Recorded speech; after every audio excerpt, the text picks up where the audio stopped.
Former Vice President Joe Biden back in the spotlight and slamming President Trump.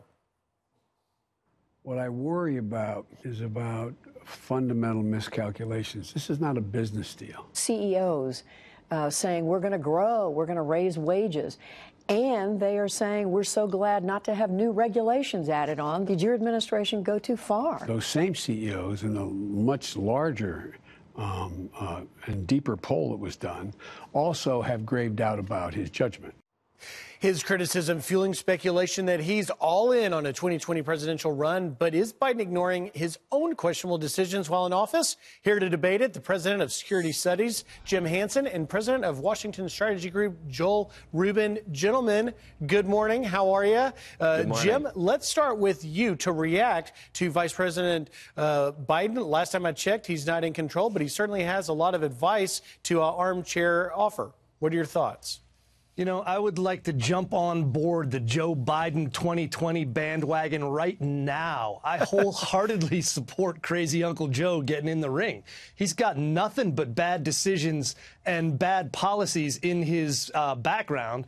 And I think the only thing that could be better for Republicans and the only better way to guarantee Trump's win would be for Hillary to run again. But I'm afraid she might have to get a work release from her federal prison where her email and Clinton Foundation corruption scandals are catching up for her. So we'll settle for Joe. Okay, Jim, let me hold the politics for 1 second. Joel, I want you to respond because you're a former Deputy Secretary of State. What is it that President Biden and President Obama and Vice President Biden did, you know, that would have been a better response to what's happening right now with clearly an escalated rhetoric from the rogue regime in North Korea?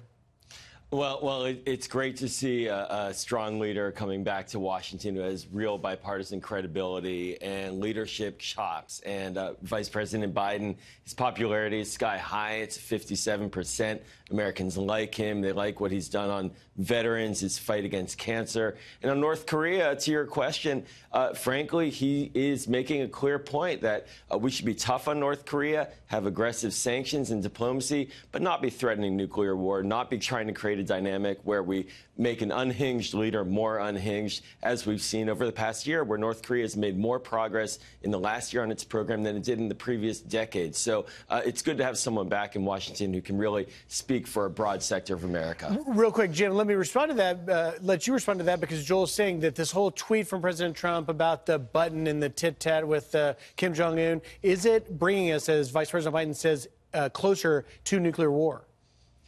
Last time I checked, the North Koreans called South Korea and opened a diplomatic hotline hours after that happened that they hadn't been using. I think President Trump's bringing him to the table. You know, I mean, Joe Biden was wrong about Iraq. He was for the Iraq war, then against the surge, which helped us win it. Then he helped President Obama cut and run from Iraq, which opened the vacuum that ISIS and Iran moved into. He helped bring the Iran deal into effect, sent pallets of cash to the Iranian government, which they're now using to buy bullets to shoot the protesters again after he and Obama ignored the 2009 Green Revolution there. He hasn't got any foreign policy success to stand on. So I think running against him would be a godsend to the Republican Party. Let me tell you what else you can't ignore, Jim. And Joel, I want you to respond to this. Howard Dean saying that Joe Biden's just simply too old to run.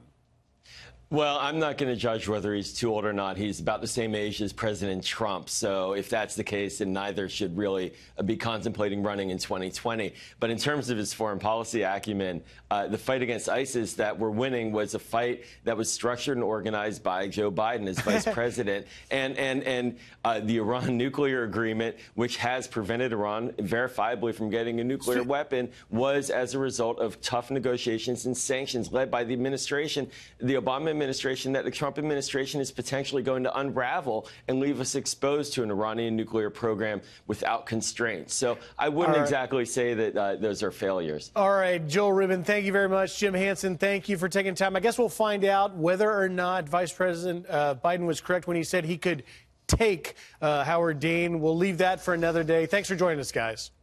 Pleasure, Griff.